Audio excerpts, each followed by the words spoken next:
In today's video, I'm going to give you 6 things that you can do to improve your bottom line in under 1 hour.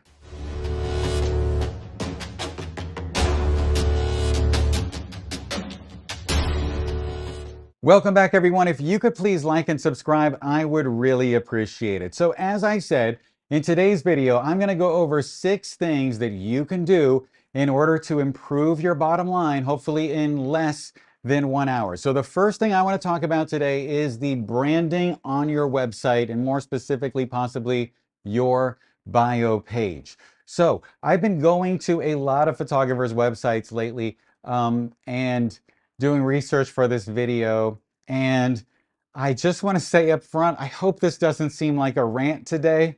I am a little charged up about it, but mostly because I'm just astonished at all of the missed opportunities that I've been seeing. And so I want to go over a couple examples. So when you're operating a very personal photography service type of business, and you're going to spend the entire day with somebody, or you're marketing yourself to be their wedding photographer, I think most clients are going to want to connect with you, a person, and not a business, because they want a product from an experienced professional. And on top of that, they're going to want to spend the day with somebody that they think they know or they like, and not something that's very impersonal. So to give you an example, when I was shooting weddings some 10 years ago, I had everything discussed in advance before I met face to face with a couple. So I would pre-qualify them with my rates. I would pre-qualify them figuring out what the dates were, and we'd have all that worked out, and they of course would see my pictures. And so the only reason why they were really coming to meet with me was, one, to make sure that I wasn't crazy and annoying, someone they wanted to spend the day with, and two, a little bit for me, I was showing them wedding album samples so that maybe they would spend a little bit more money. But the main purpose of that meeting was for them to determine whether or not they liked me. So if you can think about this as a marketing exercise, if I've got one site, I've got a couple's looking at 2 different sites.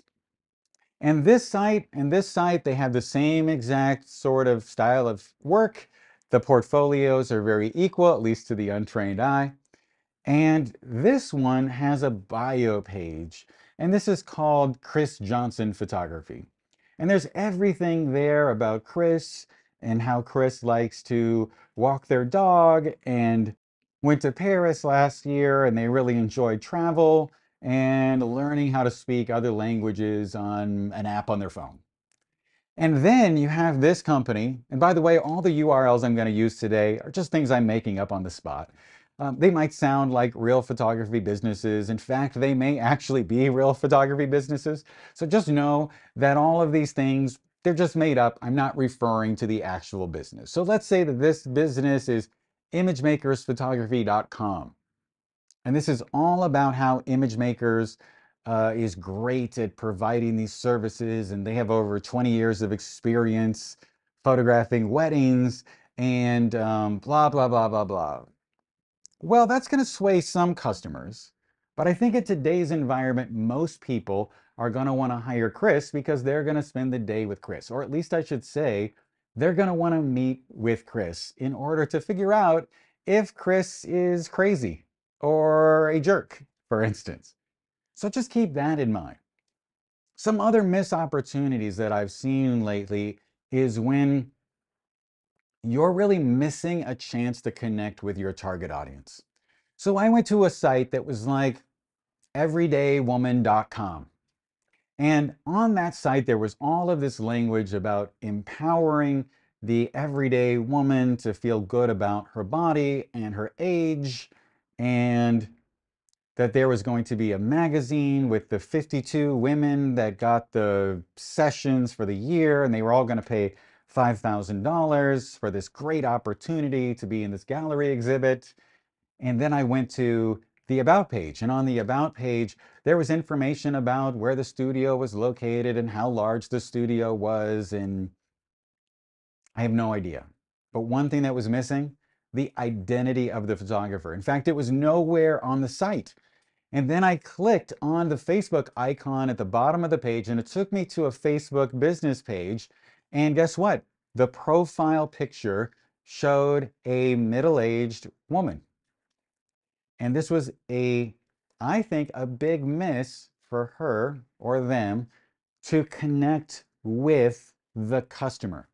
Because in this instance, the photographer mirrored the customer. And unfortunately, perhaps in this situation, that photographer did not feel empowered enough to put their own face forward on this site that was all about empowering people like them. And so I think that their sales would increase if they just put themselves out there and connected with the audience. You know, for the longest time, I avoided being on YouTube or even in pictures with friends because I felt that my life was behind the camera.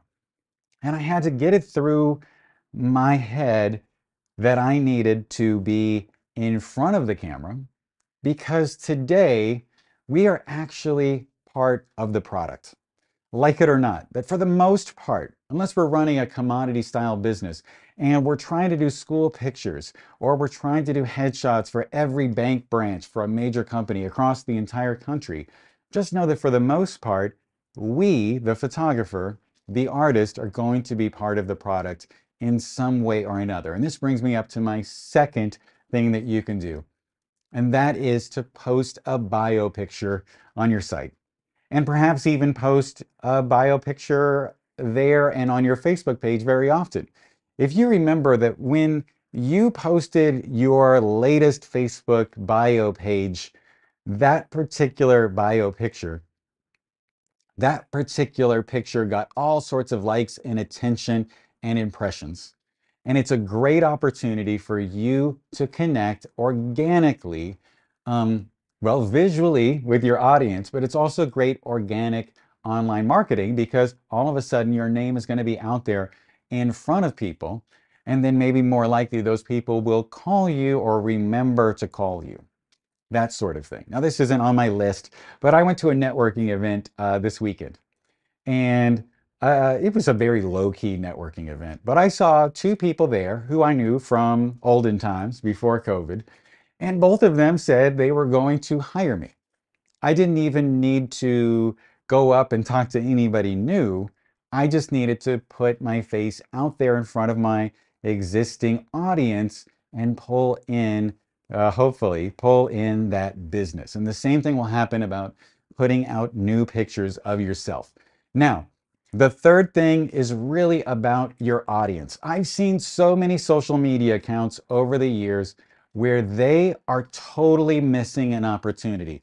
You go to their pictures and you see the most generic hashtags possible. They'll be like hashtag wide angle, hashtag portrait, hashtag Canon, hashtag man in hat eating scone, or something like that.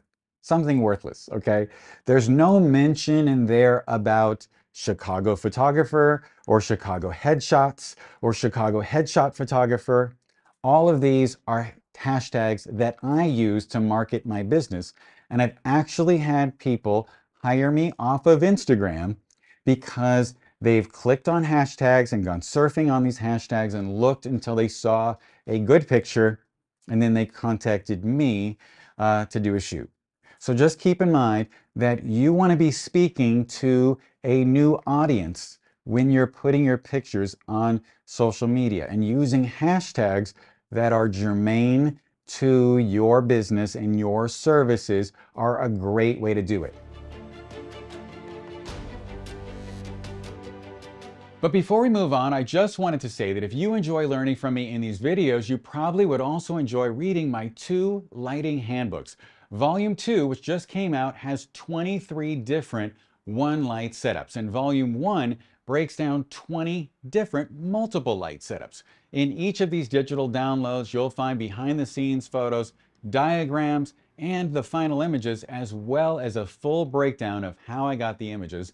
That way you'll be able to use it as inspiration or recreate the exact photos on set during your next photo shoot. And in addition to that, you'll get my Intro to Lighting Guide free. This 31-page digital download goes over all of the fundamentals of lighting. That way you'll have everything you need to get started in the studio. So for more information and to get your copy today, just go to johngress.com/lightinghandbooks. So the second social media fail and our fourth thing we're going to talk about today is filling out the location on your pictures before you post them to Instagram. I think the same thing exists on Facebook too. But if you can imagine, someone finds your image through the Explore tab and they see that it's a behind the scenes picture of somebody shooting a business person in the studio, that banker headshot. And they're a banker and they want to hire a photographer, but at the top of that picture, it doesn't say where it's located. Imagine how much more successful you would be if you put the location where your studio's at in that tag. So they knew that you were in Chicago or Cleveland or whatever. That would get you a little bit closer to crossing that line from getting that impression over to being a customer and would help you close the deal. The fifth thing I want to talk about is also related to location, and that's when the person fails to put their location in their bio. Now, if you can imagine, let's say that your client is a senior and they've posted a picture to their Instagram, and they're located in the far western suburbs in Chicago, for instance. They're in Aurora, Illinois. Now, I know many of you won't know anything about that, but just kind of keep that in mind. They're on the edge of the metropolitan area, and they've posted it there. Now, that senior has then clicked onto, someone else sees that senior's picture, one of their classmates, and they're like, oh, I love this picture. And they clicked over to the photographer's website and they're looking at the photographer's Instagram actually. And they can't tell right away if that photographer is in downtown Chicago, which might be too far for them. Maybe it's in the northern suburbs. Maybe that's too far for them too. But what if that photographer was 3 blocks away, over there in the far western suburbs? Will you be far more likely to book that business from that prospective senior if they knew that they were your neighbor? And so the same sort of location thing plays into my sixth thing today. And that's sort of misdirected advertising. How many of you have been on Instagram and you've been scrolling through there, looking at the pictures in the feed, trying to get past the reels? And once you got past the reels, and you see an ad served up. I saw an ad the other night that was advertising a photography studio opening up in, I believe, Dayton, Ohio. And so they were trying to sell me on booking a shoot at this studio. So I messaged the photographer and I said, hey, I just want to let you know that I'm a photographer in Chicago. And if you are marketing, trying to connect with other photographers, then please ignore this message. But if you were trying to connect with customers or potential customers where you're located, you might want to tighten up the key wording in the advertising because I think you're a little bit, you might need to narrow it down a little bit. And they were actually very grateful because they thought they were actually only marketing to people in Dayton or Columbus or wherever they were. But unfortunately, they might have been wasting money, and I've done the same thing because they just didn't have things refined enough. So sort of in line with that, let's say that you wanted to be the best, the top #1 wedding photographer in France. Well, but you live in Marseille.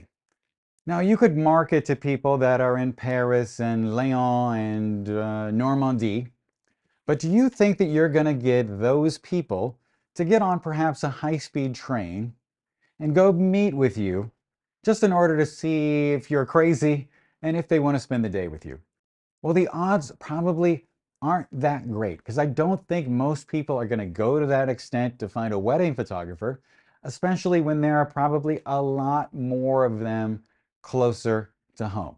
And so you're way better off trying to cast your net in your area and spend those advertising dollars so that you're only targeting people in Marseille, because you're far more likely to get those Marseille people to convert and come to convert from someone looking at your site to coming to visit with you. And I always said that if I got a wedding client to come and meet with me, I almost certainly was going to book their business, because they were really just coming to see if I was crazy. So anyway, guys, I hope that all helped and made sense. Oh, and one more thing, maybe sort of as a bonus. I'm about to turn the air conditioning back on, and I'm about to record a video where I go over the booking process on my site. Oh, sorry, this is specifically for potential customers. So on the booking page that I have for headshots, I'm going to go over the booking process, the photo shoot process, and the post-production process. All so that hopefully I can get that customer to click on the word book now and book a session. I'm not sure if this is going to work, but it seems well worth the chance, because it could. So anyway, thanks for watching. Stay safe, call your mom, have a great day, and I'll talk to you soon.